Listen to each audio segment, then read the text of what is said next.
So what would happen if all of the Mexicans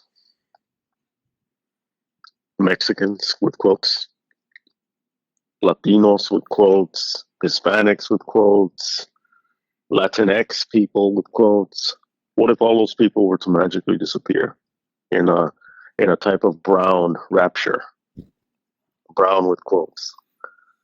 What would happen to the economy, to the workforce, etc.? Or what would happen if you were whatever that this means, brown American citizen, born in East L.A. or any brown, again, with quotes, predominantly brown community, and you were, quotes, mistakenly deported? What would happen then? We're exploring some of these scenarios tonight. We're exploring some of these ideas with films like Born in East L.A. and A Day Without a Mexican, and also just opening it up to some immigrant films in general, just as a discussion, because this is something that we're seeing more of in the news. We're seeing these ICE raids. We're seeing communities being essentially terrorized. I'm seeing mine completely terrorized. So we're going to talk about that tonight and see where it goes. Rick? Yeah, let's see where it goes. Let's see where this little jaunt takes us. I feel it necessary to preface this whole thing by saying that I'm not I don't consider myself a bleeding heart or a extreme left of center type of guy. I believe in the individual, and I believe in the humanity that exists in every single one of us. And when I say humanity, that's good and bad, because I think humanity is, the good and bad that makes us human. And there's a sense of giving, love, caring for one another. There is a sense of tribalism and selfishness and narrow thinking that keeps us separate. It's I think anybody who doesn't recognize all that about human beings is a fool. And I think what we're going through right now, what we're experiencing right now, is not just unjust, not just heartless. It's I can't really speak to the legalities of a lot of these problems that we're facing in the current administration. I could just sit back and watch and comment on how, through speculation, so much of it is wrong for speculative reasons. I don't know what exactly is in the hearts and minds of some people. I mean, you and I can talk off camera, off mic. I could talk with other friends. And this is where the danger comes in because of the internet and the newfound ability to get so much paranoia into this world. Oh, this is what they're doing. This is what they're going to do. They're going to strip rights from. I don't know exactly what's going to happen. History tells us that these kind of things don't usually stop without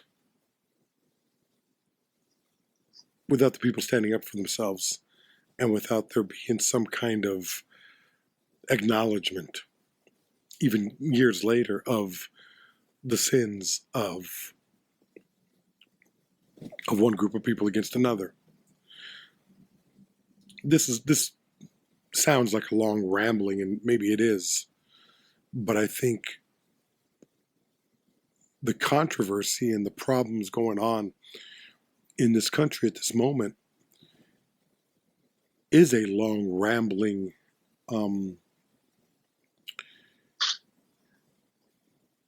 net of bullshit that has no real form. There doesn't seem to me to be any kind of acknowledgement of the actual problem that exists or the steps that would be needed to solve it. Today we're going to be talking about illegal immigration. We're going to be talking about, but illegal immigration with it, with the discussion of illegal immigration comes an examination of culture, of race, of tribalism, of attitudes, of self-identification, as well as a certain type of identification that is placed on us. Who we are, or at least who we are supposed to be, from many different angles. I gotta say, this is a conversation that I'm really kind of confused about, but I know that I have very definitive ideas and views that may not be popular to some and may not go far enough for others. So I'm really looking forward to the next hour as we talk about these two movies in the grand scheme of the bigger issue and how it's playing out today, June of 2025. My God, Mr. Chavez. Mr. Moreno? I don't know why. I don't know. Mr. Moreno. Yeah. Moreno means dark.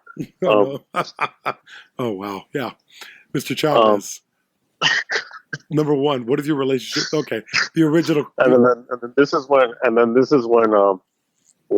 the hierarchy, that this is when I'm like, well, to be fair, I'm Moreno Claro, you know? Yeah, you are. And see what this underlies is that, like, so Moreno means dark skin. Yeah. But to some, it's used as a euphemism for black. Mm-hmm. We're giving all you whiteys out there a little bit of an insight into the culture and the tribalism that exists within us. Don't imagine that we're all cohesive. Don't imagine that we're all on the same side. We are fucked up, and we are. It's problematic over here as well. So we're going to get into that as well. And then, like, the idea of, like, Moreno Claro means, like, kind of like olive skin. Yeah. Because claro means clear. So there's definitely within colonial Spanish culture, racial hierarchy, etc. But this idea, even just to start, you said that your views are going to be too far for some and not far enough for others. Yeah. And that kind of places you as a parallel, like your views are a parallel, kind of like, and I'm going to cut me off whenever, because right now it's as if I'm speaking for you, and that's not what I'm trying to do, but I'm illustrating kind of like a situation that we find ourselves in as Americans, you and I. Yeah. Specifically you and I. And those like us who are under this umbrella, this cultural umbrella, but at the same time are in a place culturally that there's a term ni de aquí ni de allá, from neither here nor there. So what happens if even if you're not born here, but you are raised here? What happens even if you are not born here, but you travel, you come here as a refugee, as an immigrant, legal status or not, whatever it is, but what happens if you spend more time here than you've spent in your place of origin? Regardless whether it's that extreme or whether you're just born here but you're of this culture or of these cultures or whatever it is, you're in this kind of liminal state where it's like you are neither of your place of origin, because if you were to go back, you're going to be seen as this American other outsider. But here, maybe you fit in your neighborhood, maybe you fit in L.A., maybe you fit in whatever, but you're not going to fit in on the west side, like within a certain context. Within another context, you will fit in. But it depends, because you will see in these nice neighborhoods throughout LA, you'll see bus stops.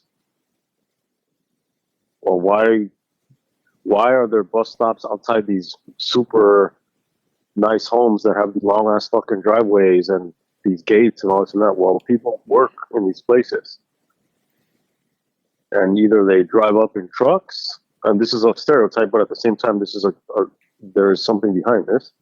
Or they show up in buses. There's enough examples that you can show on a daily basis that validates the stereotype with a reality too. So, so already the conversation is centered in a place of being neither here nor there. Too American in one context, not American enough in another.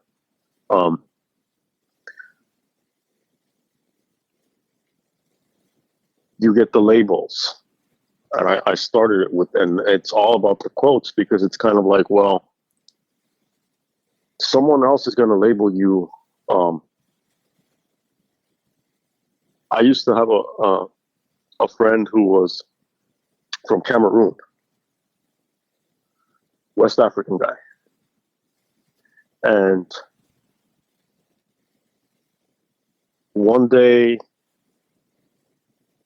I don't even remember where we were, and he was like, and he had an accent, he had like a French accent when he spoke English. Mm-hmm.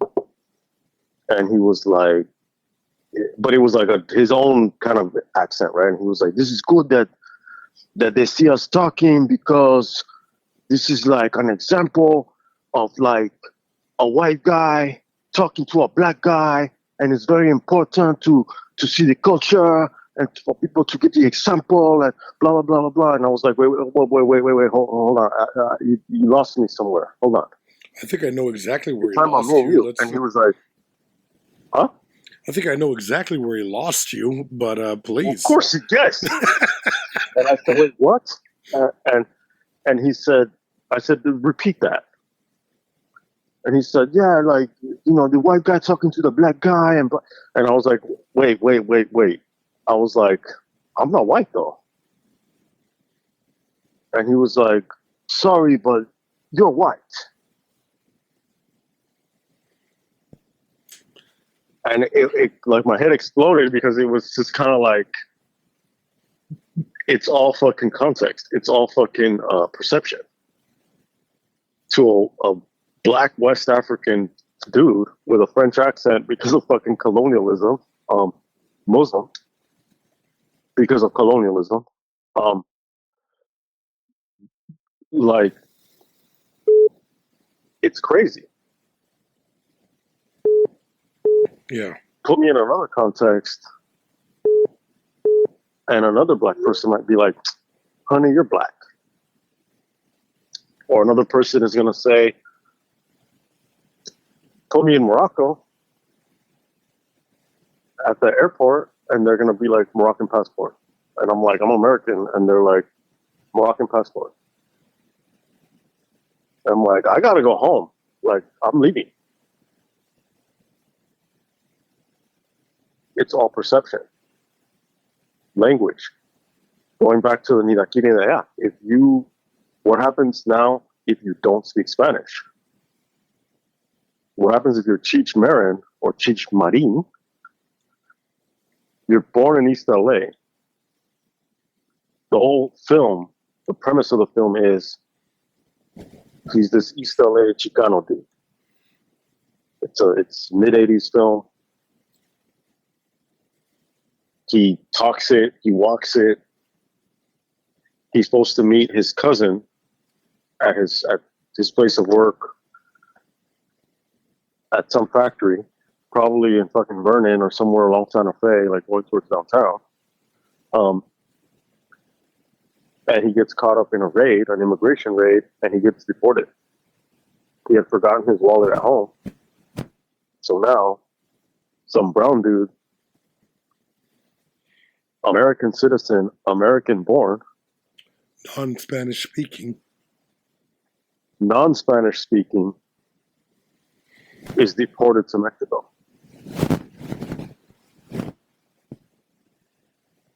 So now what the fuck is he going to do? Because he is in a foreign environment, in a foreign country with a foreign language, even though he may have been raised around Spanish to a degree. There are going to be, even maybe his like Spanglish slang is very much influenced by Spanish. He doesn't speak Spanish. He's not even conversational.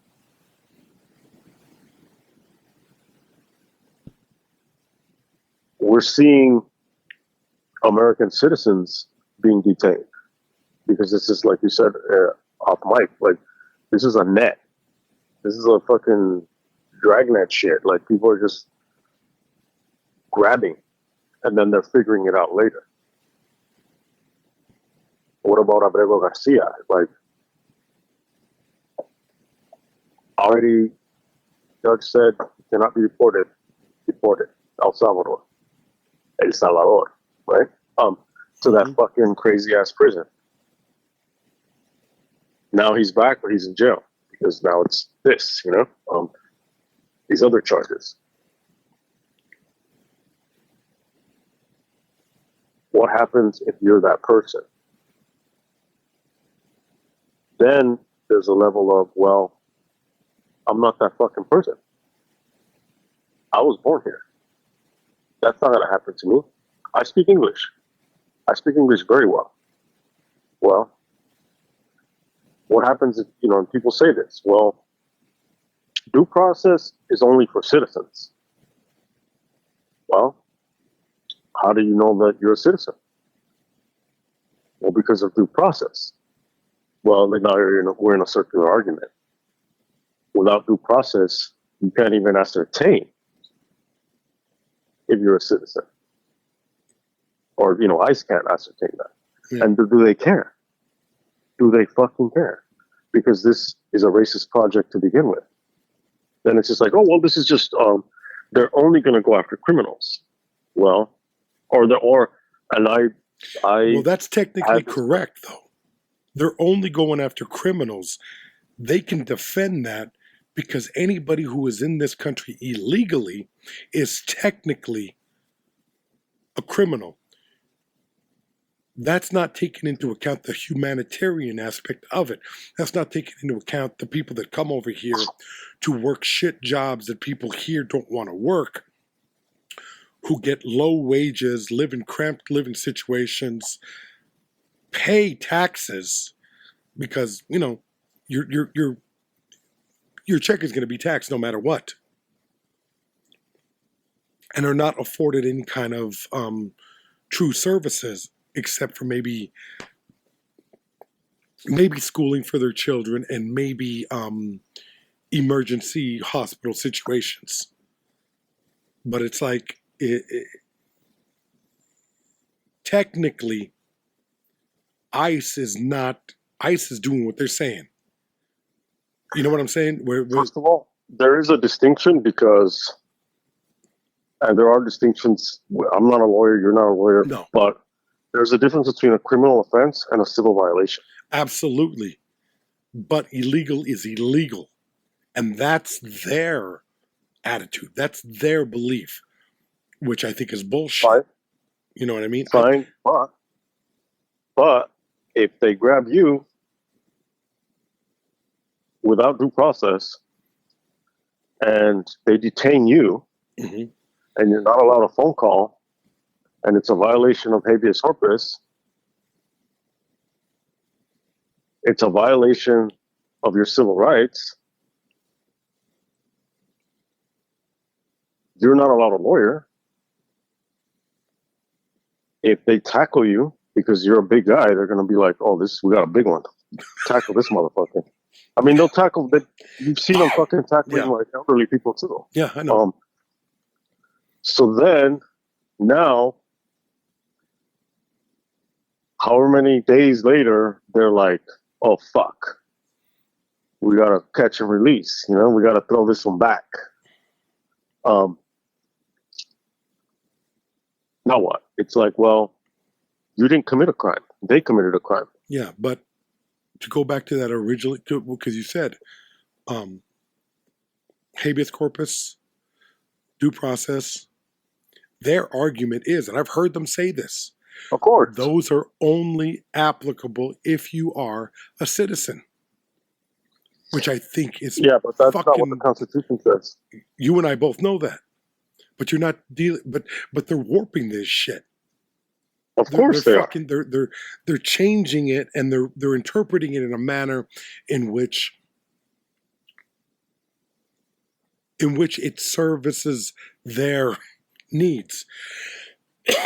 Originally, when Donald Trump, set this great grand, I mean, he was talking about it's going to be the largest mass deportation in history. Like, that's something to be proud of. Like, that's something to be, of course, this grand thing. He speaks in these fucking quotes where it's like the greatest, the best, the greatest that you will ever see. We will swoop down upon thee. It's all conjecture. Yeah, it's all bullshit designed to it's a vocabulary diarrhea that he spits out there to wow his constituents and make them believe that bigger is better, and regardless of the people that have to suffer. So their attitude is, number one, illegal means illegal. Yeah, we're supposedly gonna go after the worst of the worst, the criminals, the gang members, the rapists. When the people who eat dogs. Yeah, people who eat dogs. Yeah. When in fact, studies show that immigrant communities commit far less crime than homegrown American communities because of and one of those factors is the fear of deportation. Is the fear and the lifelong habit, if you will, of staying under the radar. These people are not going to commit fucking crimes on that level because they don't want to be sent back. But in order to get these numbers, fuck it, throw the net, pull in as many as you can. Fucking old people, children, fucking, men and women who are working, doing the shit jobs, and these white people, and I'll make it a blanket statement. Because there are both Latins, blacks, Asians of wealth that are hiring these people as well, but not on the same level. Whose attitude is, where they're pulling out the dangerous people. They're not going to fuck with Maria. They're not going to fuck with Jose out there doing my lawn. And that's exactly what they're doing. And you're hearing white people actually say, we didn't think they were going to take this person. We didn't think they were going to take this woman who's working as a server in my restaurant with her 3 kids, supporting her 3 kids. You got farms where people aren't showing up to work because they're afraid of ICE. Yeah, now people the food is rotting. Yeah. Now their food is rotting. Nobody is tending to their fields. What the fuck are they supposed to do? And you got this fucking idiot who's in, standing at his podium saying, it's hurting the farmers and the hotel management because you can't find good people like this. And oftentimes the criminals are taking this job. He's talking out of his fucking ass. But this is the paranoia and the anger and the fear that creates a film like Born in East L.A. and, A Day Without a Mexican. Now, let me just say this right now. Born in East L.A., which I guess we'll talk about in a little bit, is one of my favorite films. And I'm Really? not so ridiculous as to believe it is a great film on the level of a Seven Samurai or a Citizen Kane or, of that sort. But it is a film that speaks to me directly. I'm Citizen Kane, Yeah. Illegal Kane. Illegal Cano. But it's a film that I've lived with that film for almost 40 years now. 87 to... You've lived with that film as long as you've been alive. Yeah. Yeah. It's a major part of Cheech Marin from my earliest memory of movies is Cheech Marin dancing around his car at the beginning of Up in Smoke. That's the first thing that I remember of movies. Maybe Jaws. I think I remember something in water. Blue water looking up at night. I think it was Jaws. But the first thing that I can solidly remember where I know exactly what it was, I know where I saw it, and I know what I was looking at was Cheech wiping down that shitbox. What I don't know what it was. Was it that shitbox that he was driving in Up in Smoke? I was like 4 or 5 years old.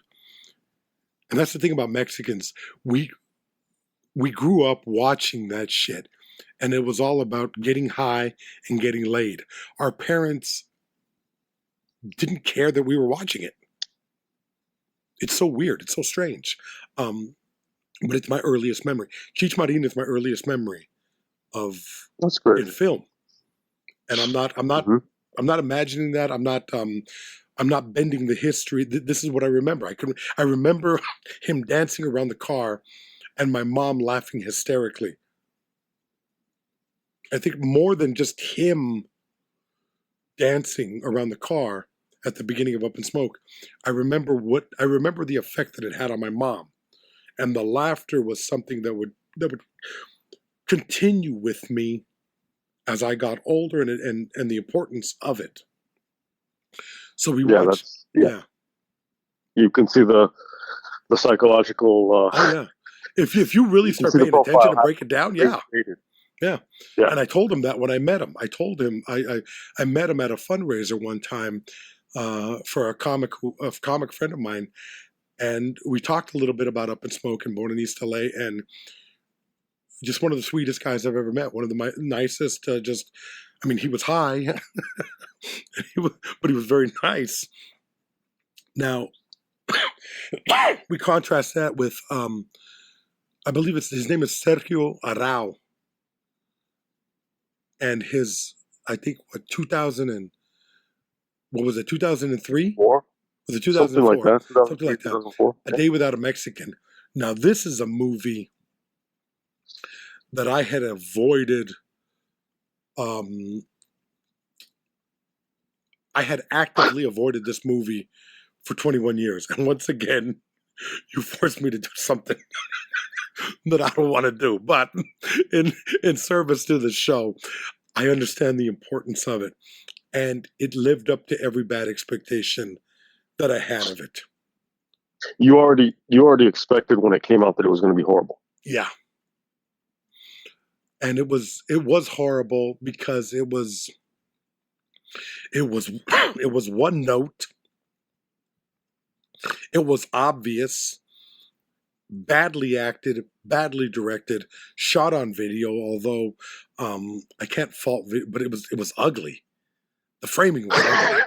It's a fucking ugly movie. It's and you made me watch. I can never remember the Inuit name of the film, but it's the Ice Runner, Atunajwat, which I fell in love with. Is one of the greatest films I've ever seen. It's not a film; it's a video. But it's one of the great cinematic experiences. It is on video. I don't like that quality of it, but there was something about the magic of the storytelling, the importance, the heart that was in that movie that made me realize there is a limitation to video, but if the story and the storytelling is good enough, the film can surpass that. Yeah, like Inland Empire. Yeah. Oh, Inland Empire. Well, you're talking about David Lynch. Right. It's almost unfair to compare David Lynch to anybody, Of course. And this is not. I mean, no. This movie is not about the movie. A Day Without a Mexican is a vehicle to discuss what we're discussing. Yeah. The topic is important. And here's the problem with the film. It doesn't know who its master is. It doesn't know if it wants to be a satire, if it wants to be dramatic. It doesn't know if the comedy is not good enough, and the dreamlike quality of is not powerful enough to really sell it in any convincing or parable-like way. So you're sitting there watching it thinking, this is a good idea, but it's an incredibly horrible and amateurish execution. Because as I was watching it, I don't know, maybe a half hour, 45 minutes in, I thought to myself, Jesus Christ, I wish Rod Serling had written and directed this. Because that would have, if you would have written it and directed it, if the execution had been Twilight Zone, this could have had the potential to be great. Yeah, I mean, of course. Yeah. As of the way it is, it's kind of like you're thinking that, oh, is this where the sex scene, the porn fucking, like, whether it's soft porn or full on, is this where it happens? Yeah. Because it's that bad. It's incredibly bad, yeah. And the premise. Well, you know who the director is? No. He's like some musician, right? He's a musician, but he's the son of one of Mexico's greatest directors, Alfonso Arau. Yeah, I didn't know that. Yeah. Alfonso, and you know who Alfonso Arau is? Yeah. He, like Water for Chocolate, the biggest, he was also in Peck and Paw's The Wild Bunch, in John Landis's Three Amigos, Zemeckis' Used Cars. I mean, he's a fucking pedigree. Exactly. This man has the chops. The son does not. Well, yeah. I would rather this film had never been made than be made as badly as it is. To just disappear. Oh, yeah. Off the shelf on this. It's like a day without a Mexican. Yeah. The premise of the film is that, and so the rapture is this extra biblical idea among some evangelical groups that in the end times, at some point, because there are different end time timelines. Yeah. That at some point, and this is kind of like the Left Behind series did that, is that everyone who is saved at some point in the end times, they will be raptured, which is carried up. They'll just disappear. So the idea is to be one of those. And you leave the world behind. And those who are left behind now have to deal with the end of the world. And the second coming, etc. So premise of this film is that what if in California there was this mysterious fog, and and there are references to El Nino, which is like a storm that was like hitting fucking this area during the 90s. And this is a very kind of like carryover from the 90s film. Very much, yeah. It has a lot of these kind of like references. So the idea is, what if there was a mysterious fog that encircled the state of California, and one day all of the Mexicans were to disappear? So you see traffic jams,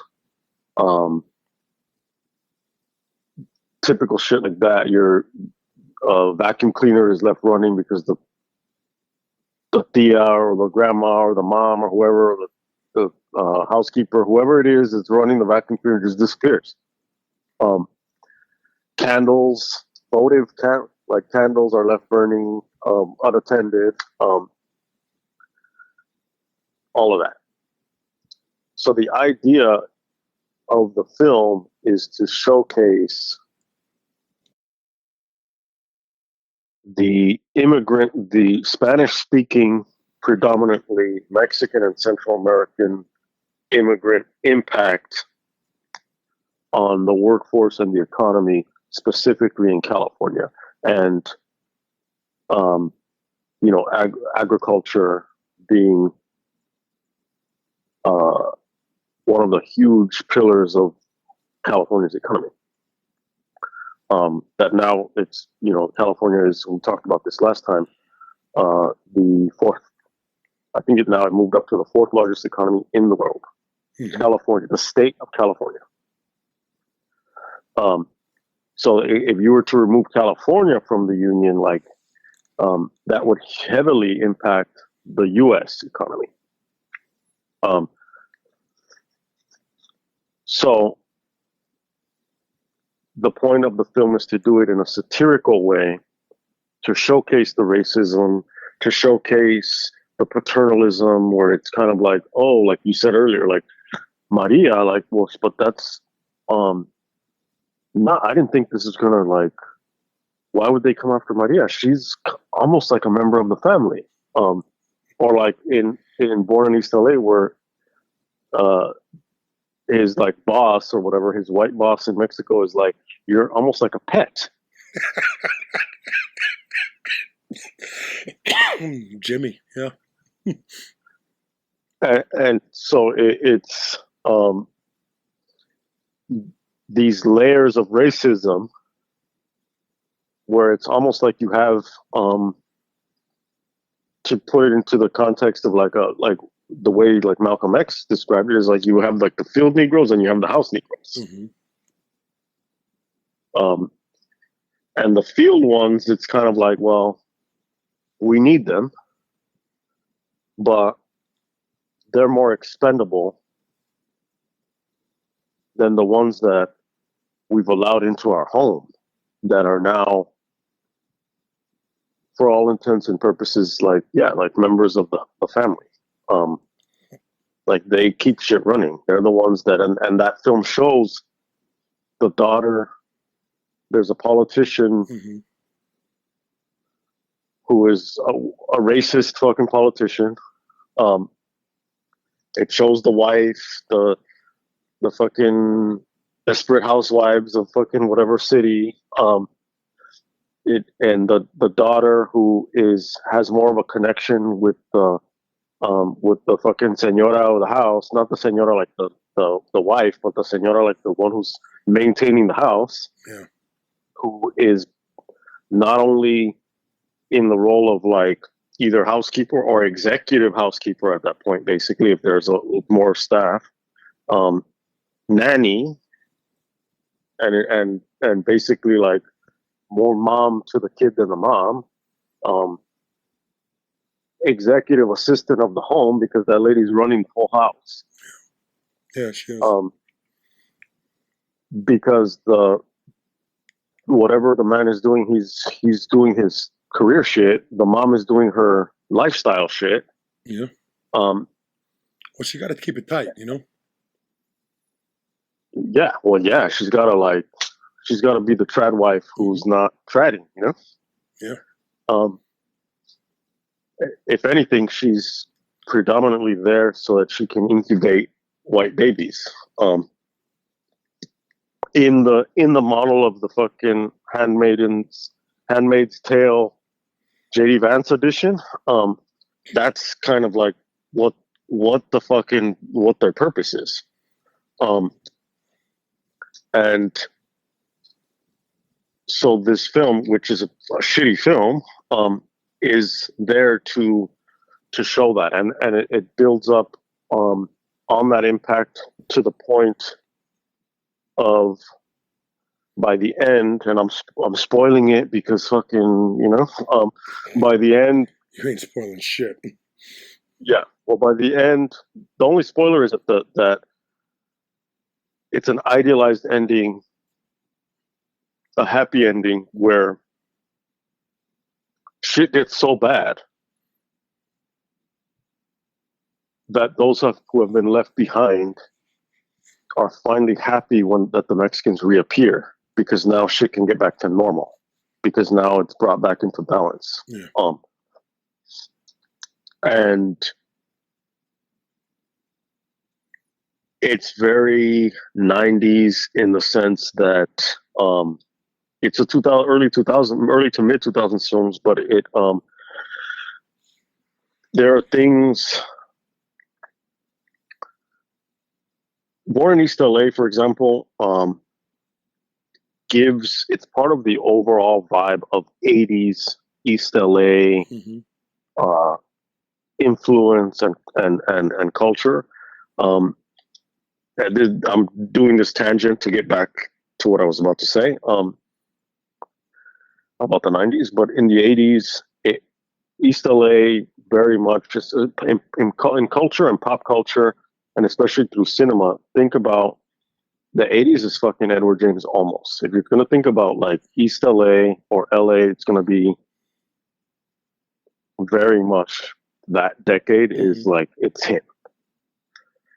That's the experience. He's going to be that guy. You're going to have high representation of Cholo culture, which is like the Chicano gangs, lowrider culture, graffiti, very much costumed and outfitted by Greenspans in the Southeast LA community. This ties it to the beginnings of Cypress Hill. I'm the same city, the city that I grew up in. Very much outfitted by that. Very orale, like that accent, you know what I'm saying? Like all of that. In all of its exaggeration, Lou Diamond Phillips playing his roles. Very East Los. 90s, a little bit more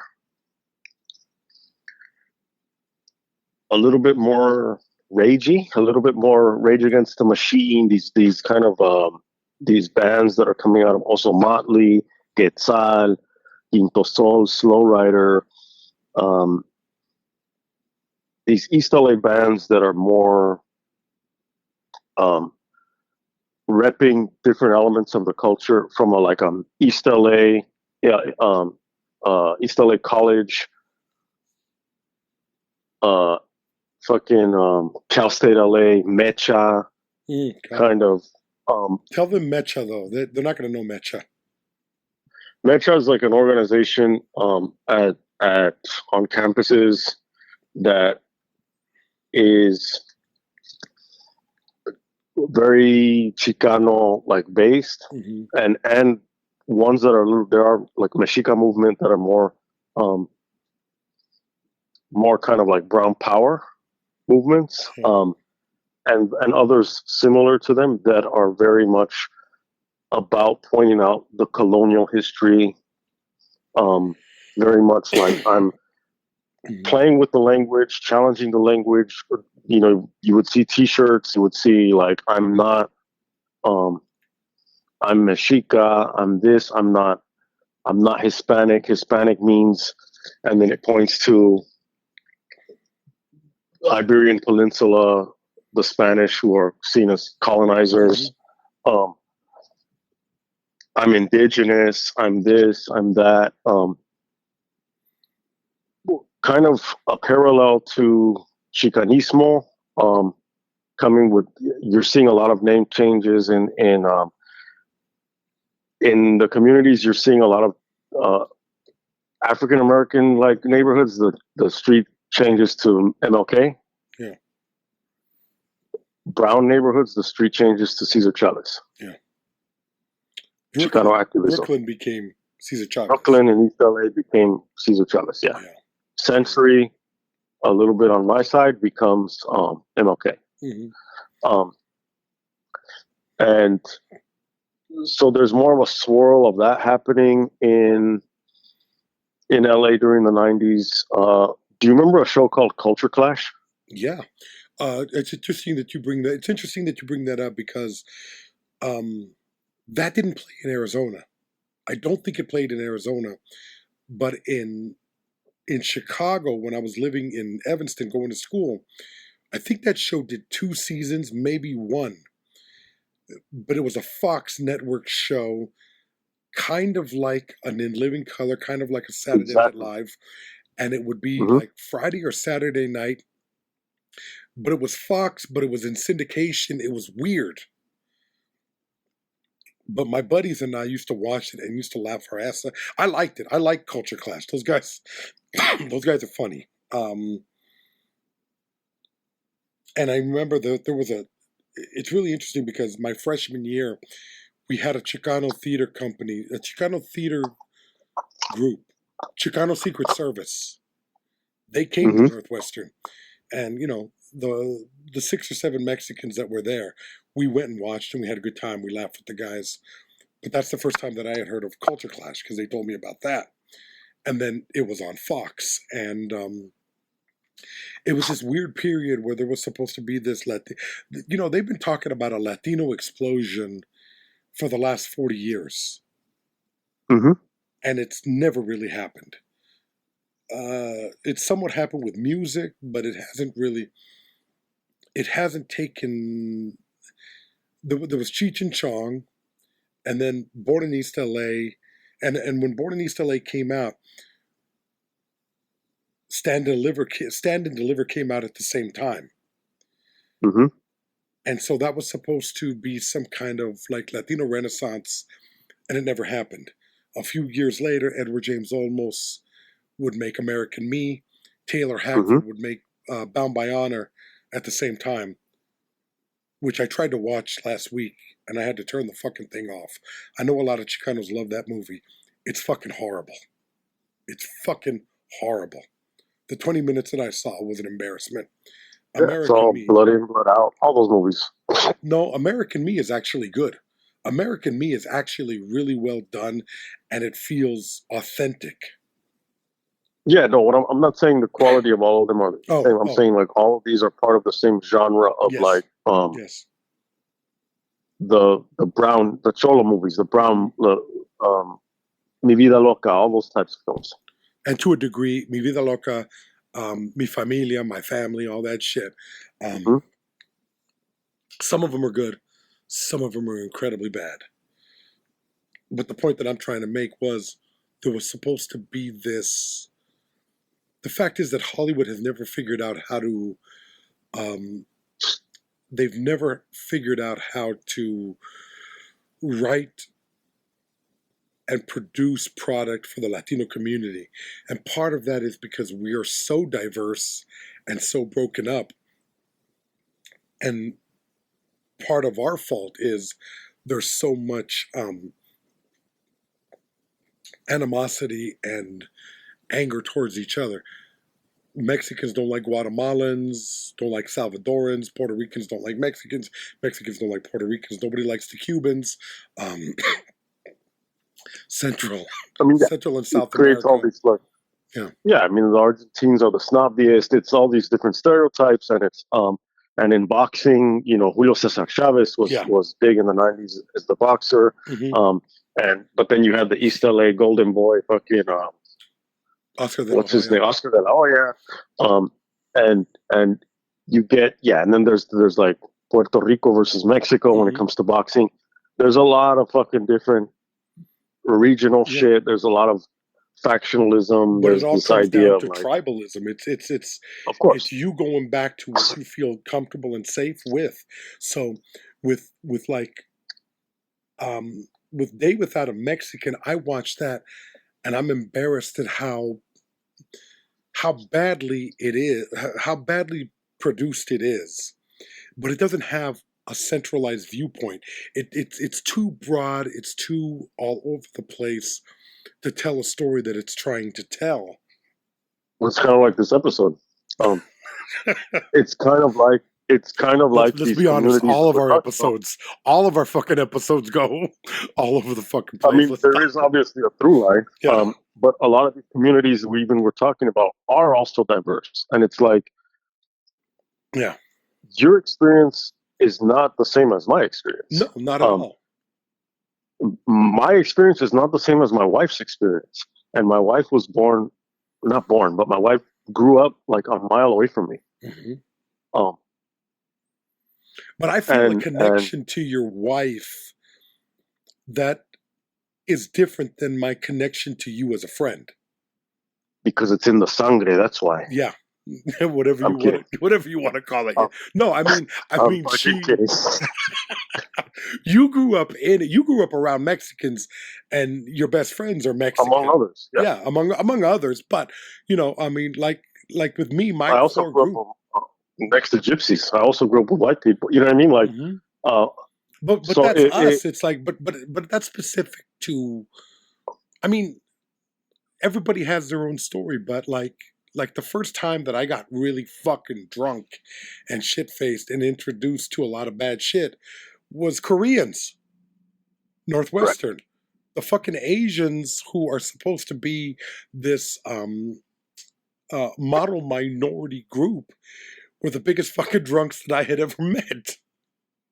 I met the fucking craziest.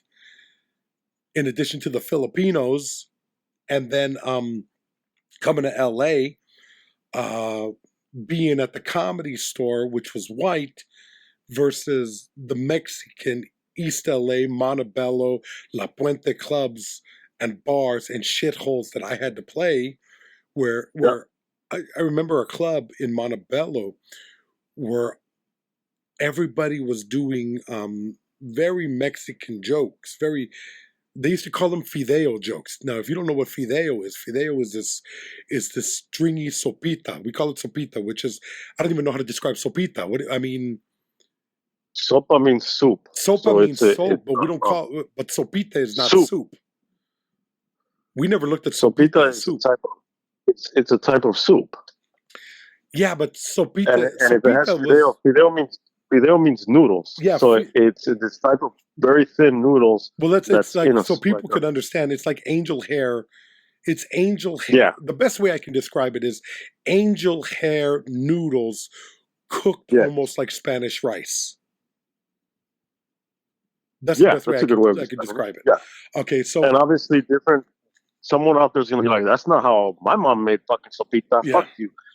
But obviously, yes, right. I mean, it's no through line. And let's like when I left Phoenix and went to Northwestern, and then went to California, the different Mexican we all there were different aspects of Mexican culture that I didn't encounter in, like, I never had mole until I went to Chicago. Mm-hmm. Yeah, now, because I know they have it here. Every fucking country has like variations of different shit because like there isn't just one thing. There's always going to be a north and a south. There's always going to be this and that. There's always going to be these things we think they're obvious, but like they have to be explained. You know? Yeah. I mean, there's so many different aspects of who we are that are different. Like, I don't know if your wife and her family, if the sisters sit down at Christmas, right before Christmas, and make tamales. Do they? That's part of, you mean right before my birthday? Yeah, right before. That's part of that. That's part of the celebration that we all subscribe to. Yeah. What? We don't sit up. We stand up and make, because now I make it. Yeah. Well, okay, so we Um, do that too. But LA was the first time I remember being, I remember teaching at a school near MacArthur Park, which is a mhm. Salvadoran Guatemalan kind of neighborhood, I guess. And I remember going at Yeah, that lunch. area is more Central American. Yeah, Yeah, and side note, the blood, sugar, sex, magic. Why am I blanking out? Red Hot Chili Peppers, Red Hot Chili Under the Peppers Bridge. have that song Yeah. "Under the Bridge," which is about MacArthur Park and Hmm. getting fucking high. That's him scoring heroin. Anyway, And yeah. yeah, But I yeah, remember going down there, getting lunch, and they're bringing me a tamale wrapped in a fucking banana leaf. yeah. Not And the I was man. like, Yeah, what the fuck is this? This is a completely foreign idea. I mean, yeah, it's because tamale. We do it in corn husk. We do it in right, corn husk. because it's Yeah. the regionalism. Yeah, Yeah, it's the um, regionalism, but there's this understanding, like, the tamal is like a dumpling, basically. yeah, basically, if we're gonna appropriate It's and steamed. culturize each other and try to understand um, other places, this is, you give it in context. Um, so, but like I was saying, it's like that was Guatemalan. Your wife is Guatemalan, and I look at them as like, Which makes me want. Well, I'm like Jules Winfield from Pulp Fiction. It's like my yeah, wife's exactly, vegetarian, which makes me vegetarian. So that makes me yeah. Guatemalan. Now we're not. If there were to be a Guatemalan rapture, I would disappear. Yeah, you would. You'd be There's a taken with the moment rest. in there's a moment in in A Day Without a Mexican where, and again we're all over the place, but the the idea is that is it something genetic that was based on a bioweapon Yeah, that would target certain ethnicities, certain forms of DNA, where you could kill people based on their ethnicity or their race or however you want to describe it. But there's a moment. There are two key elements. One is that one girl isn't. She's the product of an affair that the mom had, so she's not Mexican. Um, and she remains. She's one of those left behind. But then she says herself, she's like, "But the heart is Mexican." yeah, She's sad because she misses her dad, but she's like, no, like culturally, like she's so in that sense, it's almost like trans ethnic, because there is this idea of like being something de corazon, like in your heart, where if you say, well, I'm Guatemalan de corazon, let's say, right, where you fully embrace or you feel like you've been embraced by that group to such an extent that you are now like you feel like you're part of it. Different from fucking uh, Dances with Wolves. You could say that, but yeah. I mean, obviously, the narrative is going to be like, it's not that I embraced it; it's that I fucking It. Some people would, and we've argued versions of this that it's almost like this. It's this white savior infiltration, etc. But I'm not talking about that. Sure. In a different context, you could say, and you would have like you can see in there are stories of this all over. But like for example, I know different family stories of something in the American Southwest where you have like these colonial areas and Native Americans you would have kidnappings back and Hmm. forth, and someone being in a raid basically would be kidnapped by or by an indigenous tribe, and they grow up in that tribe, um, and they go back. How somehow they end up trying to go back to their. No, no, no. That's not what happens usually. No, I'm telling. No, I'm not saying that's the only thing that's. But I'm talking about specifically a story that I'm talking about. Hmm. Um, Specifically about one of my uncle's wives' relatives. Okay.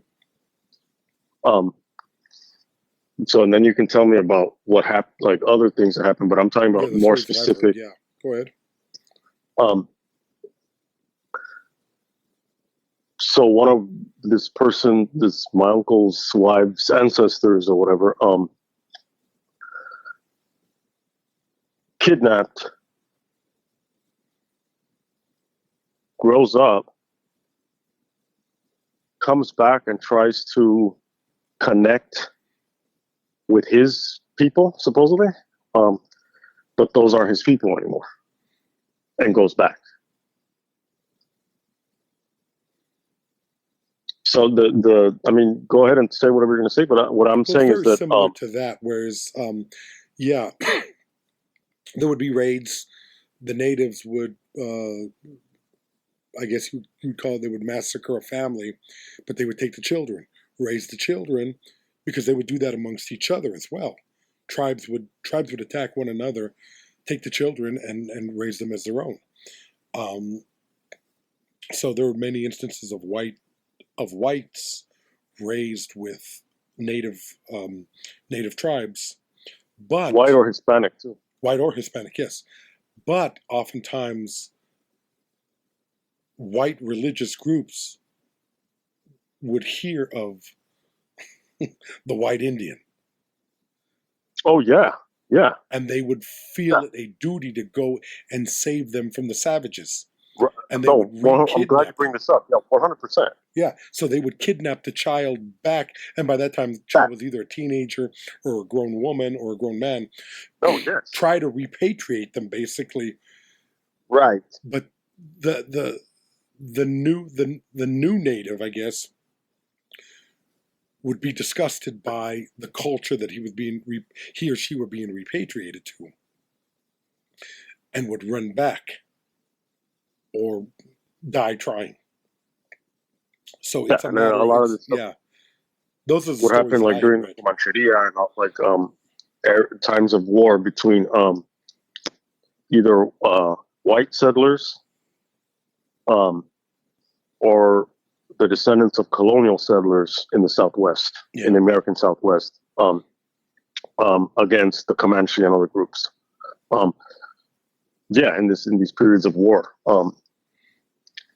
But okay, so going back to De Corazon, so the girl is like, I'm Mexican. I mean, yeah, she's like, I'm Mexican in my heart, and then she disappears because now it's like it goes beyond ethnicity. Because it's cultural, and it's identity. And then there's another woman that, interestingly, that doesn't happen to her, even though she feels she's Mexican. It's actually revealed to her that she's actually of Armenian descent. Yeah. And I thought that was really interesting, just because, like, I went to high school in East L.A., and there were in the '90s a lot of tensions between Mexicans as an umbrella and Armenians, like a lot of tensions, Really? like gang type of tensions. Yeah, oh yeah, a lot. Interesting. Because we would get bussed in because of magnet school, and then they would get bussed in from Glendale. Wow. And so yeah, it was like really, really bad. I can imagine. Glendale to East L.A. Yeah. Oh yeah. I mean, but it wasn't like it was a magnet school, so it was kind of like it wasn't as bad as it could have been. Yeah, but it wasn't but good.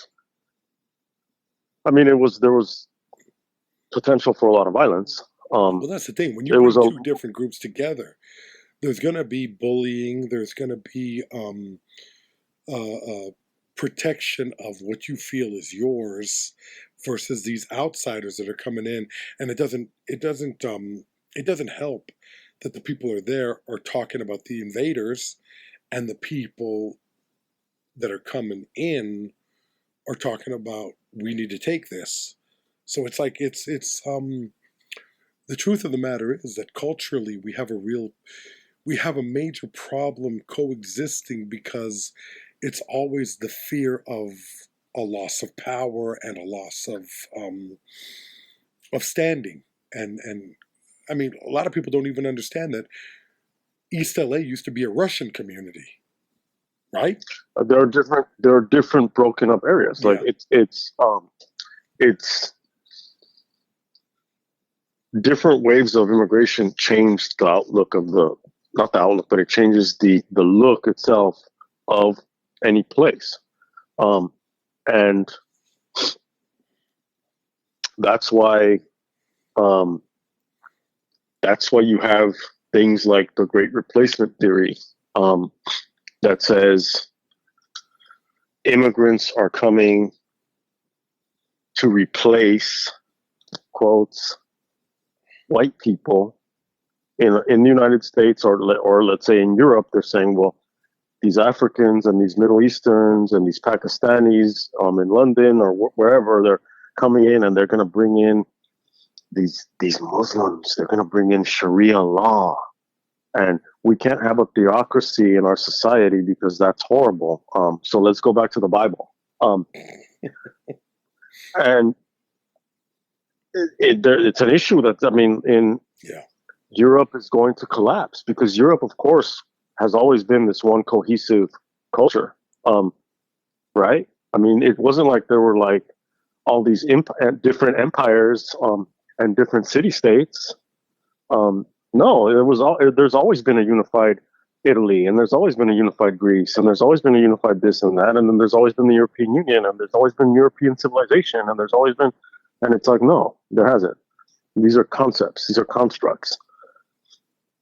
And so they face threats from the darkies over there, and then, of course, over here, Tucker Carlson and others can say, well, the demographic changes are coming in, and Democrats are they're opening the borders so that all these illegals can pour in, and then they can help them vote.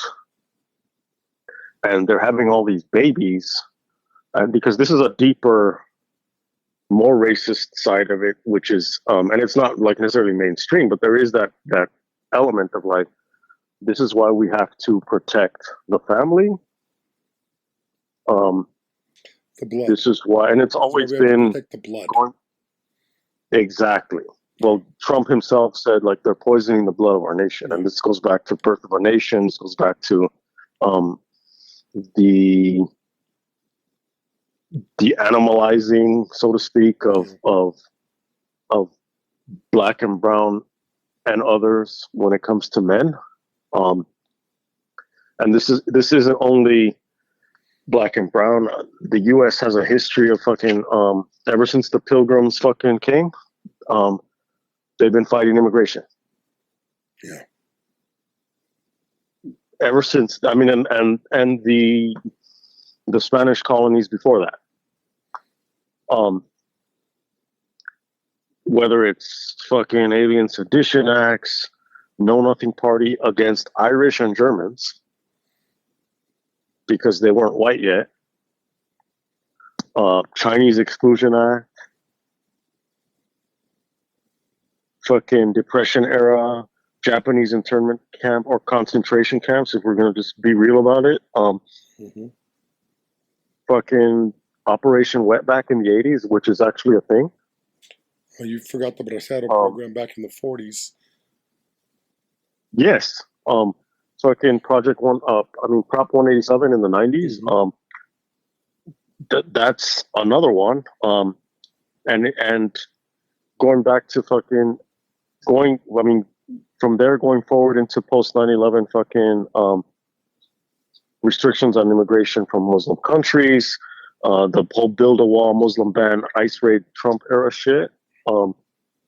Whether it's part 1 or part 2, which we're now living in, fucking going back to East L.A., like this whole idea. I mean, the magnet school thing. People were coming from different parts of LA anyway because it was a magnet school. So it wasn't like, oh, this is our home turf. And although the school itself was in an East LA neighborhood, kind of everyone was from, for the most part, almost like somewhere else. Even if it's just another part of East LA, or if it's as far away as like the Valley or let's say Glendale, or Southeast LA or whatever. So it's a little bit different, but even like subculturally, like this is also the period where you have like the Lecha people, but you also have like the East LA goths, or you have fucking East LA people who are all about fucking Morrissey and the Smiths. So and then if you have like the language with all of these hierarchical kind of like barriers within different cultures, you also have, I mean, if you speak Spanish, you will be able to move within these different circles. Whether it's Mexico, where you're dealing with Mexican people or people from South America or whatever, because it's a major language worldwide, particularly in the Western Hemisphere because of fucking colonialism. And so you have access because you speak Spanish. And you get to a certain point, by the time I was in my late teens, early 20s, I was part of a coming out of culture clash type of influence. Part of the fucking group that we met in was so-called Latino theater company that would tour, and sometimes I would tour with only Asians. And I remember we were in Minnesota one time, and there was a family, and I don't know how, like, we started speaking to each other in Spanish, and it was like as if there was this connection, and the connection was only language, and was different than being like, oh my god, an English speaker in fucking Tajikistan, like, oh, like, cool. It was different. Yeah. Although it wasn't explicitly like, oh, we're of the same sangre, we're of the same blood, blah blah. Like, no, it's just whatever it means. There's a connection there. Well, there's an importance to language. Language, there's a commonality. Yeah. There's something culturally about the shared experience that whether right, me, culture, I mean, you know how bad my Spanish is, but and I've talked about this on stage and with you and maybe on the podcast. I hate when white people speak Spanish to me. I fucking hate it. I feel that it's condescending. I feel that you imagine that I'm on a lower level than you. I will let a motherfucker know immediately. English. You want to speak to me? You speak in English. But if I'm speaking to somebody who to me looks Mexican, Central American, South, and they start speaking Spanish to me, I will do everything in my power to continue the conversation in Spanish. There is something about that connection. And it doesn't take too long for them to realize, oh, this guy doesn't speak Spanish very well. But there is a connection. There is an understand. I think we're getting to the point where we understand that the Mexican experience is different from the Chicano experience. And so when I first saw Born in East L.A., and I was like 12, I instantly recognized the Rudy Robles character as me older. Oh, ma, my Spanish isn't that good. It's okay, mijo. You do the best you can. That's a dialogue I've had with my mom. And my mom doesn't speak Spanish well. Neither does my dad. Mm. We don't come from that. It's a different experience, but I've talked to people. I've talked to other Mexicans. I've talked to other Chicanos. I've talked to Mexicans, and I've even talked to white people about East L.A. And the one thing that I will say is, it is probably the most Chicano film ever made. It is the film. Why? Okay, and I'm glad we're getting into this, because most of the Chicanos that I grew up, especially with the Chicanos that I grew up with in the 80s, because born in 74, coming of age in 80s, um, finding myself in the 90s, and then into the 2000s, who I am, we took for granted being Mexican. It was just something that was a factor in who we were, but we knew that we weren't Mexican. From as long as I can remember, I've always felt uncomfortable being around Spanish-speaking Mexican.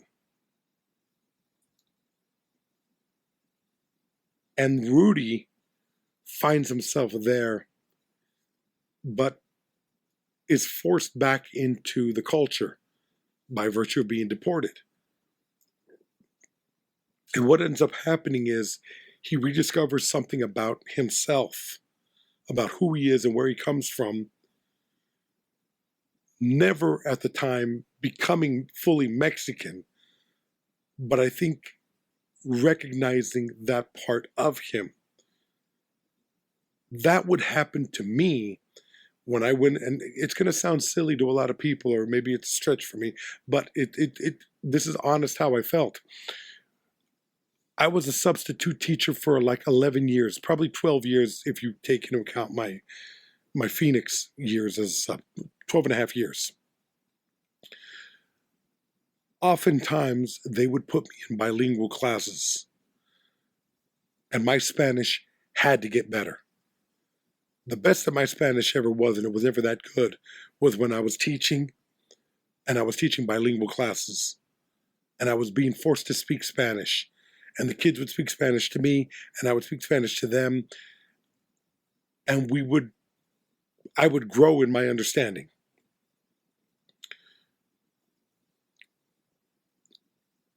The thing about Born in East L.A. is it's everything that we take for granted. Chicanos, or at least the Chicano that I was and am, the Chicano that I was, and a lot of the ones that I grew up with, we were never really face to face with the importance of our culture as a factor in who we were, in determining who we were. Now, you and I have talked about this a number of times. It's not the thing that defines me. The literature, the films, and the music that I listen to and I've embraced, those are the things that really inform my character. Subculture. Yeah, that's yeah. But as I've grown older, when I went to Northwestern, I think I was there 3 months when I realized, holy shit, this is the first time that I haven't had beans at one point, at least one point in the day. I mean, it seems kind of stupid and silly, but when I was growing up, you either had beans for breakfast or for dinner. And in the summer, lunch. Tortillas and beans, rice and beans. It was a staple. And I'm sure culturally, if you ask Asian people, maybe rice is as important to them as beans are to us. But you don't realize it when you're living in it. It's like that song, you don't miss your water till your well runs dry. Yeah, that's basically it. You don't know, you're not fully aware of the things that make up who you are until it's no longer a part of who you are. Yeah, it's like a day without a Mexican. Yeah. So when I watched Born in East L.A., I remember telling my mom years later when I was watching it again, and I've seen the movie 20 or 30 times. I remember telling my mom, that could be us. That could happen to us. And my mom was like, no, that would never happen to us. And I said, why not? And I was like, my mom said, because Cheech se mira mojado. She would say, he looks like a wetback. Yeah, So mojado in Spanish means wet. Yeah. But it's a term it's a derogatory term it means wetback, meaning like someone who crossed the river to get here. Yeah. And she says that that's he looks like that. Or like how I see I don't say mojado to mean wet. I say mojado. Mojado. Okay. So it's variations, yeah. Which is technically incorrect, but yeah. But it's like this is the language that we speak, you know. So it's like this is the way I grew up. I mean, I didn't know mojado was a bad word until I got old enough to understand language. You know? But I knew what's it? But I knew that I was a pocho. I knew that. There's another term. Yeah. Yeah. So a Mexican American who doesn't speak Spanish. But or doesn't speak it well. But depending on who is doing the defining, because I've also heard pocho referred to as a Mexican who considers himself more white, like he's trying to pass for white. Or like a coconut, supposedly. Coconut, which I've never. Brown on the outside, white on the inside. And that's something that I've never been. Although that label has been thrown on me many times. Of course it has. There's this idea of like a no sabo kid. I don't know if that's a more new term that someone, they were talking about someone else and they're like, oh, he's like a no sabo kid. And I was like, what is that? And this is kind of like we're going into the weeds a little bit, but it's who we are. It's what we with. I mean, or what I'm a landscaper. So, saber, the verb saber in Spanish means to know. To know, like knowledge, to know, like that. So, in Spanish, conjugation of verbs, if any of you have ever taken Spanish, that's what kills people. Because there's all these different ways of conjugating certainly the verbs. thing that stopped me from really unhinged me. Yeah. Yeah, it fucks you up. It fucks me up real bad. If you're learning it like just from scratch, it fucks you up. Yeah. So there are regular verbs and irregular verbs, and so that affects the conjugation. And so to conjugate this, I know I'm in the weeds, but I'm going through with it. No, this is fun to me. This is taking me back so much. So if you're gonna say I know, you say yo sé, I know. But if it were a regular verb, it would be no sabo. Yeah. That's not how you say it. But the idea is that someone who's been around Spanish enough,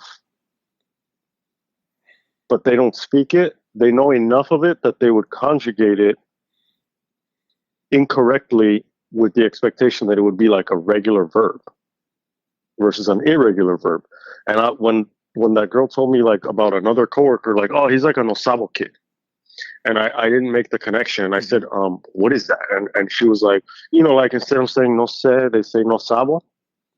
And then I realized, oh shit, like this is very, it's very nuanced because the person has to be close enough to it to make a mistake that seems logical. Yeah. Well, let's go into that because it's like, okay, give me a regular verb, not an irregular, not tener, like tengo becomes tengo. Give me like cantar, to sing. Okay, cantar. Cantar, to sing. I sing, yo canto. Tú cantas, you, él or ella canta. So that's the saber. Where saber, yo sé, that's irregular. It's because it's changing it up for the people who don't understand. So the logical conclusion for somebody who doesn't speak it would be sao. Sabo. Yeah. Sabo. Yeah. But that makes no sense. It makes no sense to somebody who doesn't speak. But to the person who's speaking it, going by the rules, not understanding that it's irregular, not understanding that it changes the rule, it makes sense to them. Right. Yeah. And it's not because of the rule. It's just because they're trying to do it. They're doing it by ear, so to speak. Yeah. And it's like, it's interesting, for example, that like your mother said, it's okay, mijo. Mijo is basically, mi means my, hijo means son. So mijo means my son. Yeah. So to say like, it's okay, my son. Like we do the best we can. Yeah. It's a typical expression that people use it's one of these things like especially like with Latin based languages, Spanish being one of them. It's being in fucking, I've told this story, like Leslie and I we're in Rome and we're like, yeah, all right, we're going to practice like our Italian, because Italian and Spanish are very similar. Mm-hmm. So like you can get by, Yeah. to a degree, to a certain point. You can, Mm-hmm. in a legal, scientific, medical context, probably not so much. Once it gets really technical, but like in the street, Or even you can engineering, figure it out. even engineering, or I mean, think about like uh, my dad says that he goes to Home Depot and he hears people say things. No sé esa chingadera. Chingadera means Uh-huh. basically fucking thing, Yeah. and you're supposed In to, Mexicans, in yeah, like, yeah, Mexican Mexican slang kind of slang, thing, you know. Spanish, yeah. But with further description of what the fucking thing is, the guy You might figure it out. understand. You know what I mean? So yeah, I'm sorry. I'm diverging. I'm sorry. No, yeah. I mean, so like, it's us we're going to order something in Italian because we want to practice. Mm-hmm. And then as soon as we get to the counter, the guy's like, hola, because he's like, oh, I'm a fucking practice my Spanish. Yeah, You know with what I you. mean? And it's like, God damn it. Not because we were fucking profiled, but because it's kind of like, we wanted to practice your shit, you know? You're losing your opportunity. Yeah. Yeah. And or to go to other countries, and including these so-called third world countries, and when it comes to the marketplace, you're walking around and people speak multiple languages, Yeah. to include like enough of the tourist languages that they can do business. And then here it's kind of like, well, speak English, motherfucker. Um, and it's kind of like, well, these other so-called lower places, the people, when a lot of it is due to colonialism, but not always. A lot of times it's with trade. Um, you have multilingual people. Code switching. Yeah. Code switching means switching back. If you don't know that, it means switching back and forth between languages in the same sentence, in the same conversation. Uh, Saying mijo is a form of doing that. Mm-hmm. You can do it half this sentence, half that. You can do just, if we're telling the dog to go like up the stairs, it's like súbete, like hurry up, like Mm-hmm. let's go. It's a thing. Well, that's part of the problem that Chicanos face learning Spanish, because it was definitely part of a problem that I had where um, Chicanos will speak entire conversations in and out of Spanish. Spanish, English words thrown in here and there. Oftentimes, you'll take an English word and turn it into a Spanish word. Right. You know, dame un pez de quequi. Quequi's not a word. Or to say like troca for truck. Troca, yeah. You Yeah, know, I this mean, is shit. very common. Yeah, I mean, this is what we do. So, like, we never really learned the language fully. And I think that's like part of the problem with the whole Latino culture, especially here, and with bilingualism. And I remember being in the schools trying to get across um, bilingual bilingual education. I always thought was a bad idea, because what ends up happening is, from my experience, and this is the observation that I made, these kids who are coming here, they don't have a full understanding of Spanish yet because they're kids. But they're being introduced to English but they're going in and out of it. So from my experience, what I would see is these kids, Mexican, Salvadoran, Guatemalan, Honduran, all of these kids were becoming illiterate in 2 languages. They never were able to speak either language correctly. And I think that's a major failing of the school system. I personally believe that kids in American school should learn English almost exclusively. But I also believe that we should have schools like, I believe the Chinese have cultural schools on weekends where they study their culture. Jewish kids do the same thing. We should have that, where we teach proper Spanish, or at least proper Spanish from the region in which you come from, which a lot of people don't understand, but I'll give you a perfect example. But that's also, even the idea of proper Spanish is not going to be from a region you come from, because it's going to be centralized, and you go back far enough, it's going to be from central Spain. Yeah, but that's why I'm saying.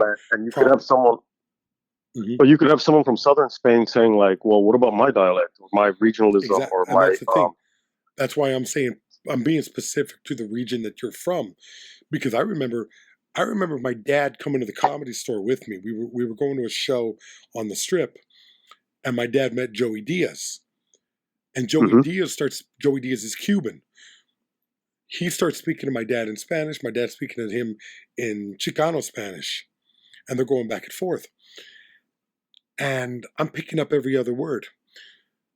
And then we left, and I asked my dad, how did you understand what he was saying? I was like, did you understand everything? He was like, it was difficult. His Spanish is very different than ours. Of course, plus the speed. Plus the speed, the dropping of certain consonants and sounds. It's weird. It's very weird. But, that's the understanding. So it's like, it's also like that scene with the What's Happening boys, where it's like, these guys, OTM, other than Mexican, the Border Patrol has different categories, Mexican and other than Mexican. These guys, right? Everybody else. Yeah, you have 2 guys that are obviously, I guess, if you're going to say other than Mexican, they look Mexican, but they're basically Indian. They're indigenous to whatever, to whatever part of Mexico. One of those guys was Jason Scott Lee. Now he was playing the Asian guy, so it was weird. It was.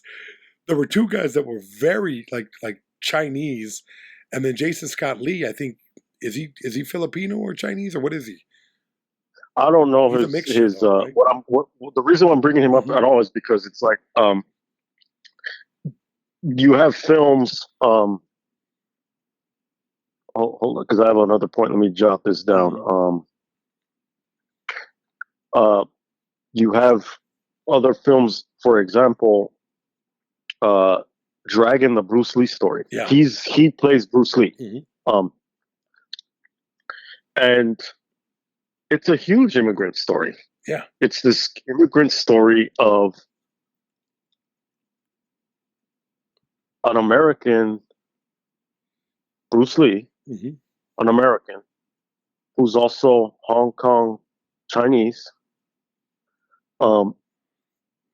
basically trying to make it here, and being fucking ni de aquí ni de allá, and from neither here nor there type of shit, who ends up becoming Bruce Lee, and that struggle. The Godfather. Yeah. The Godfather is an immigrant story. I mean, obviously it's an immigrant crime story, but it's a romanticized crime story, but it's an immigrant story. Especially the second film.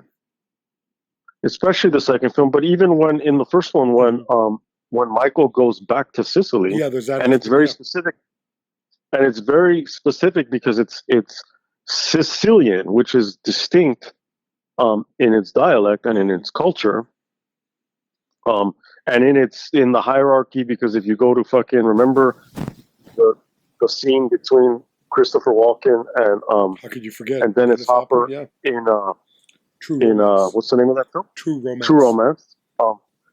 It's like the Moors invaded Sicily. Well, you know, Sicilians are niggers, right?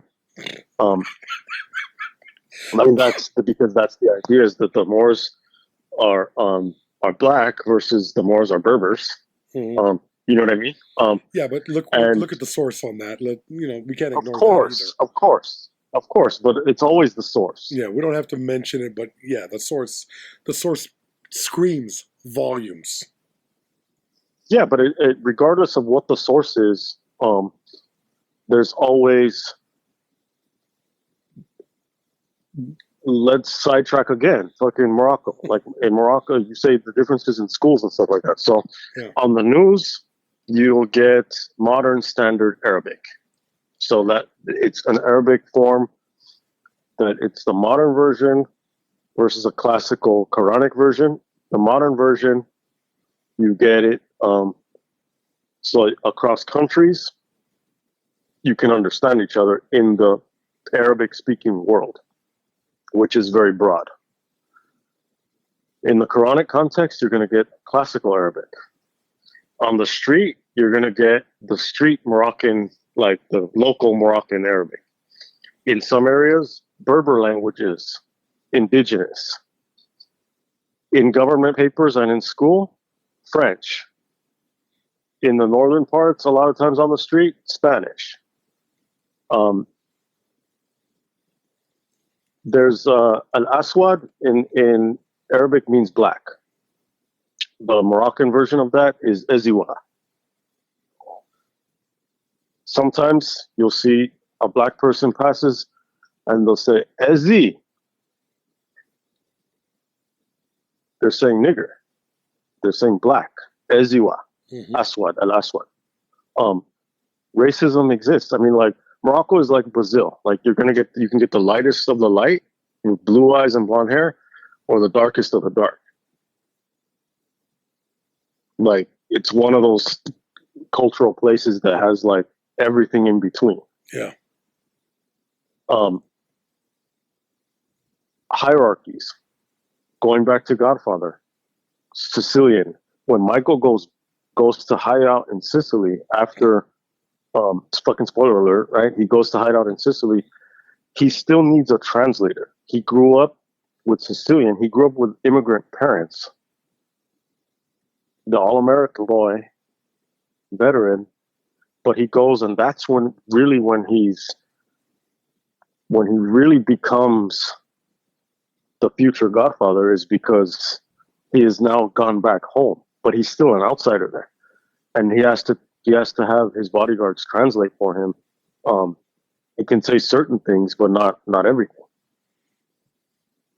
And this is even after the Sollozzo scene, where they do have a moment where Sollozzo tells McCluskey, like, we're going to speak in our dialect for a little bit, if you don't mind.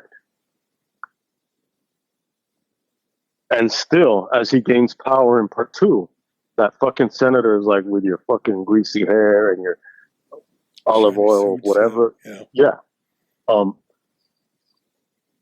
This is not only this is not only about Mexicans. An American Tale. Remember that movie? Yeah. Bible? The Jewish rat? The Jewish, well, he's a mouse. That's the thing. It's like, Fievel. It's like, we're not rats. Like, no. I mean, it's to have to counter that. El Norte, horrible fucking, I don't know if you saw that. I've never seen it. Is it bad? It's fucked up. And we watched. I mean, is it a bad movie, or is it a? I don't remember the quality of the film, but the experience, the journey of both characters,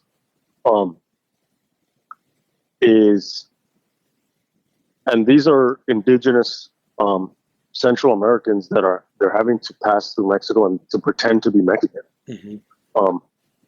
That, like, there's like, speaking of rats, there's like a fucking tunnel scene that like I remember. Yeah. And I haven't seen this movie in decades. Maybe it's time to revisit it. It's fucked up. Yeah. El Norte means the North. Mm-hmm. Coming to America, when you put like a funny spin on it. Yeah.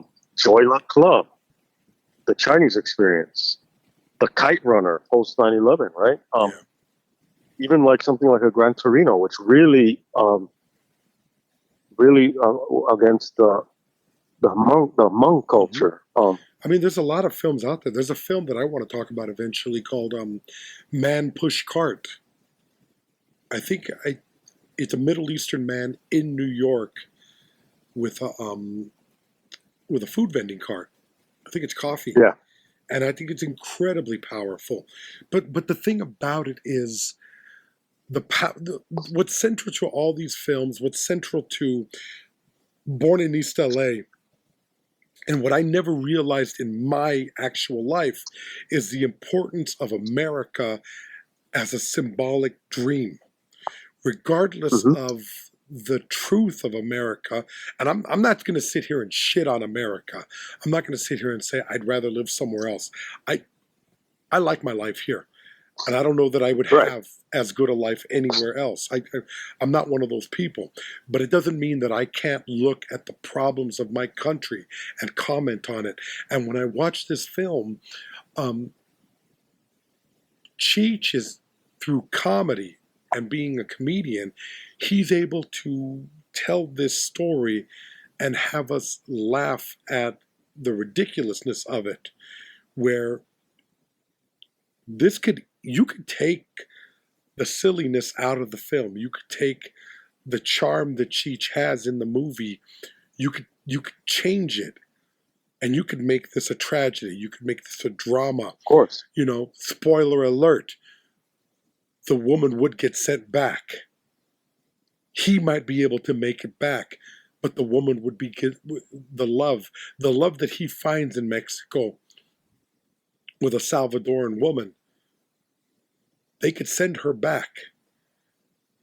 And not only could she get sent back to Mexico, she could get sent back to El Salvador, which at the time, and a lot of people don't remember this, there was a civil war. Yeah, Central America, it's just like genocide. Yeah, so she could have been sent back. She could have been raped, murdered. She could have, it's, and I think that's the thing that stands out to me. It's a number of things where it's like the humor, the importance of both the cultural background, which I didn't really have an understanding of when I was a kid. It's like seeing your life and your culture through a haze that doesn't fully make sense to you until you get older and you can start talking to other people. I watch this movie and I see Gael Garcia Bernal in Desierto. If you've never seen that, incredible film about trying to cross the border and a Minuteman hunting them. It's basically the most dangerous game. Or A Better Life that you and I talked about in text a few days ago. Damien Belchir. I mean, there was a romantic kind of Babel. That poor woman who stupidly takes those white kids to Mexico. But like, what else is she supposed to do? I mean, there's so much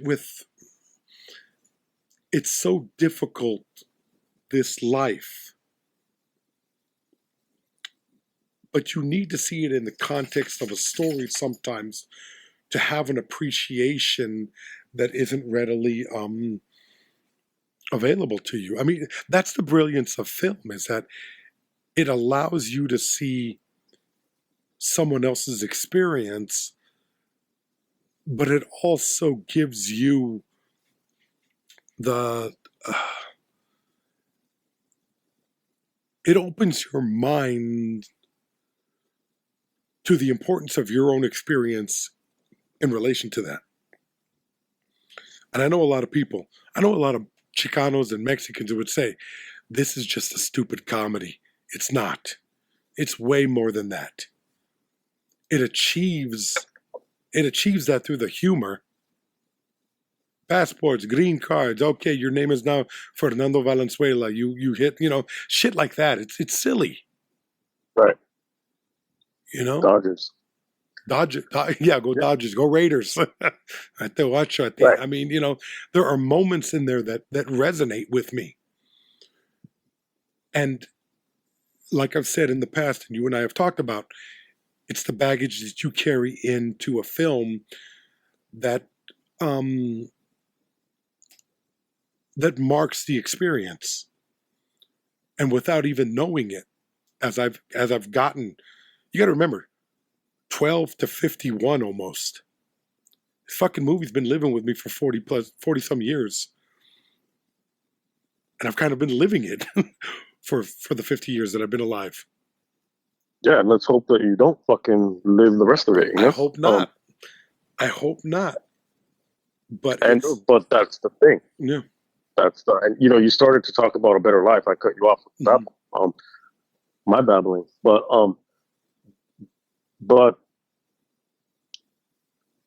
much of this has been not so much about the films, but about the background, the foundation and the through lines of these films, which are about the immigrant experience and the obstacles that immigrants face, and the obstacles that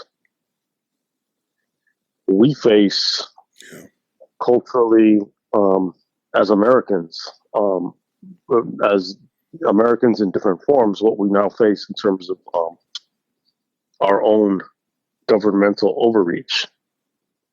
And we've talked about Native American cinema. Mm-hmm. You mentioned Najuat. There are now in certain states where there are high numbers of Native Americans that are visible, indigenous people. Those people are getting caught up now in some of this stuff because of racial profiling. Counter to all these arguments is like, well, unless you're indigenous, we are all immigrants on some level. Sure. But at the same time, it's kind of like, well, now they're grabbing them because this is just a net. And I saw an interesting post, and obviously this is now when you start bringing in fucking the internet, But I saw a post, and it was from this African American woman that said like, Latinos are now realizing that African Americans aren't immigrants. And I was like, huh? Like, I was like, oh, you got me with that fucking headline. Like, I gotta click on this, I kind of have an understanding of what she's saying, but it goes back to my whole idea of blacks that I've met, not all, but some who have said, if you're not black, then you're white. It goes back to that conversation there's that element, but there's also there's like this there's levels of mutual racism between and umbrella side. I'm super generalizing between black and brown, so to speak. And we're seeing in the response and in responses and in non-responses amongst various groups, in these like anti-ICE protests, no King's Day protests, etc. You're seeing, and a Cuban American friend of ours, he and I used to talk about this, like, choose your cause. Yeah. And obviously, like, it's very difficult to fight everything on all fronts at the same time. It's very difficult. So different people have their shit, like. And if every cause had a march, it's like, are you going to go to all of these marches, right? And the thing is, like, well, is this group now, like, we're undocumented immigrant advocates marching for the George Floyd stuff, potentially some. You're going to see a lot of overlap with young college and college age activist people. Yes, you will see that because they're firing on all cylinders. Yeah. And they're like, if you fucking attack one, it's a potential attack on all, and I agree with that. But it's like, well, if you're doing like the people who are doing the Gaza thing aren't necessarily doing the George Floyd thing, or they're not obvious, or doing the trans thing, or they're not doing the women's march, or they're not doing the and until we realize that every community's interests are not all the same. This is true. But and this is why it's weird to see like the Luigi stuff and the responses to that, because people, if they start to understand a class consciousness, and you've talked about this a lot, you've always been talking about unions, etc. And one of the cliches that kind of best encapsulates this is that it's not necessarily left and right, or black and white, or black and brown, or whatever. It's up and down. Then it's kind of like we take the focus off of like one another, and you kind of like look up the fucking the hierarchy, right? And you go, wait a minute, like we're fighting. They're earning. We're fighting, and they're earning, and they're winning, and we're losing. You're losing. I'm losing. They're winning. The prisons fucking have their little cliques. And the guards they have their, I mean, there was an incident, there was a local vice mayor. Yeah. There's a video of her circulating where she's like, where are all the cholos at? What's up? You guys are so big and bad about your territory. You guys are tagging. And she starts dropping like by name, like certain gangs. Which is kind of like, whoa, you're dropping shit by name. Okay. And I get the critique that she's making, and I get the tongue-in-cheek element of what she's saying, because her critique is, she's like, her overall statement is like, okay, now that our communities are being invaded by a bigger gang, where are all these gangs talking about your territory, and you do graffiti, and you claim your territory, and you claim your hood, and this and that, and now that your actual hood, like so-called, like needs you or needs something from you, where are you? You're nowhere to be seen. I understand that argument because it's a critique of them. Yeah. It's a critique of the gangs and their hypocrisy, because they're only there to fucking like do their shit and in a sense to terrorize their own areas. So it's like, where are you now? Obviously the issue is that the lack of awareness on her part of how things can be interpreted, and the fact that her kind of tongue-in-cheek critique or whatever can be interpreted as a call to action. Of course she's going to get backlash. I mean, even if she was like, this is not a call to action, disclaimer, yeah. But isn't it funny that blah, blah, blah, that would still get backlash.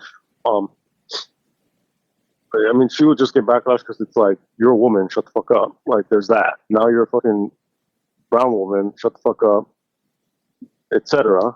Low IQ person, etc. But it's interesting that, yeah, in cinema, so much of these communities has been about the portrayal of either on the basic level, it's like, it's going to be about immigrants, or it's going to be about fucking cholos, some gangster. And there's more than that. There are actually nice mayors. There are actually podcasters and hipsters and etc. Cinema still, and Hollywood itself still hasn't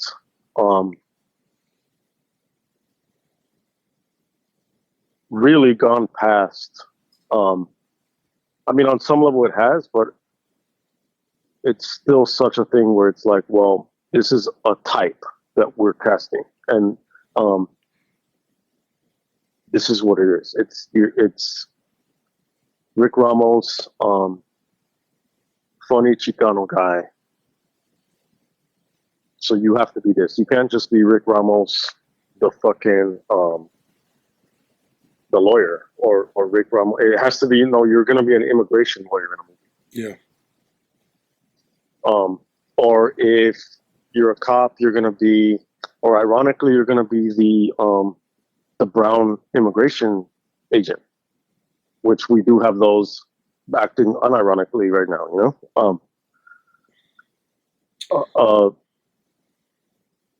Hollywood still hasn't transcended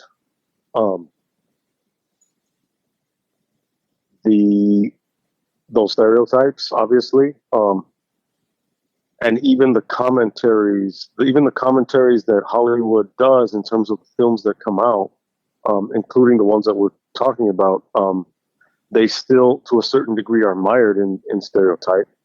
Obviously, to critique it, but even in the casting of it, like, I'm sure Cheech had to, like, that's part of the selling of it. Is like, you have to buy into that system in order to critique the system. So earlier when you said, like, you're not really trying to shit on America because you believe in it, it's also like, well, it's, as Americans, it's our right to shit on it if our ethic is in the shitting of it, in the shitting on it, if our ethic is to shit on it in order to clean it up. Yeah. There is a duty. There is an obligation to look at what's fucked up, identify it, and bring light to it. It's not a matter of not appreciating. It's not a matter of I'm not the one that sit here going to go fuck America and everything that it is, but I am one to say, fuck this aspect of America. I'm not going to ignore. I'm not going to be a hypocrite and ignore the actions because it's supposedly my country, and you either love it or leave it. If you don't love America, get the fuck out. Well, that's bullshit. Yeah, and it's like, of course it's bullshit, and it's like, no, it's like that fucking song, that "This is America" shit, It's like, it goes back to also the documentary about the riots where that woman is screaming, "This is America." Yeah. I don't know if you remember that scene. I remember that. And it's like, no, this is fucking America. Like, there is the American dream. There is the American nightmare.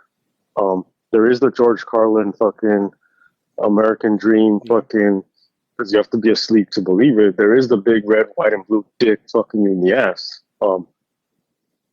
Like, George Carlin, fucking descendant of Irish immigrants. Yeah. I think it's the duty of every American to take a step back and say, wait a minute, there is a problem here. And it would be wrong for me to not say. So. Yeah, I mean, and if there may be people who politically they disagree with us in terms of listeners. That's obviously, it is what it is. That's fine. When it comes to human rights, if you disagree with human rights, fuck you.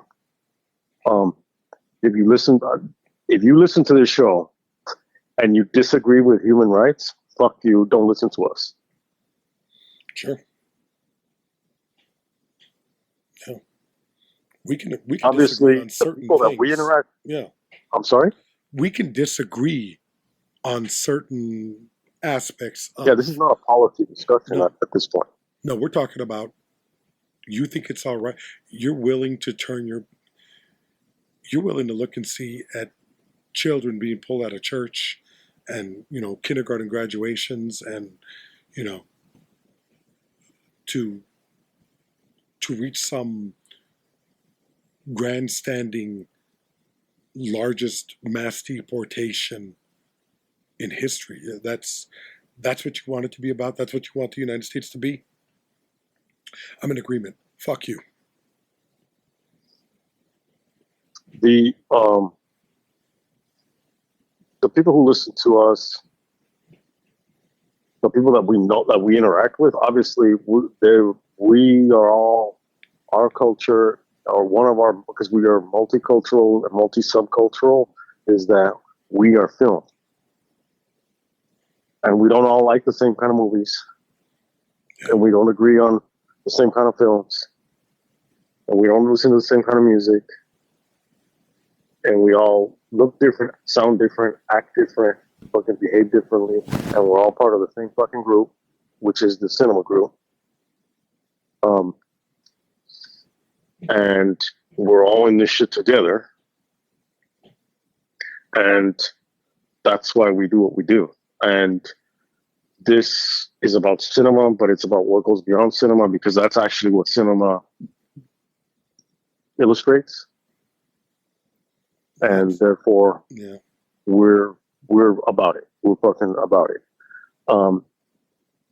You alerted me to a couple people, our listeners, have had some personal tragedies recently. We're obviously not going to mention names. Our condolences are with you. Yeah. This episode, buymeacoffee.com/WatchRickRamos, is like the last one, dedicated to everyone. Dedicated to people who listen to us not only every week, not only last week, last year, the year before, not only members, not only people who will never contribute because we get it. Shit, I listen to that. I don't contribute to either, if I'm being honest. Like, I understand. Contribute to yourself, contribute to fucking your local community, your fucking local coffee place, your this, your that. Do what you need to do what you can do. If you can hook us up, cool. If you can't, that's cool too. We'll fucking figure it out. This is for everyone. This is for us.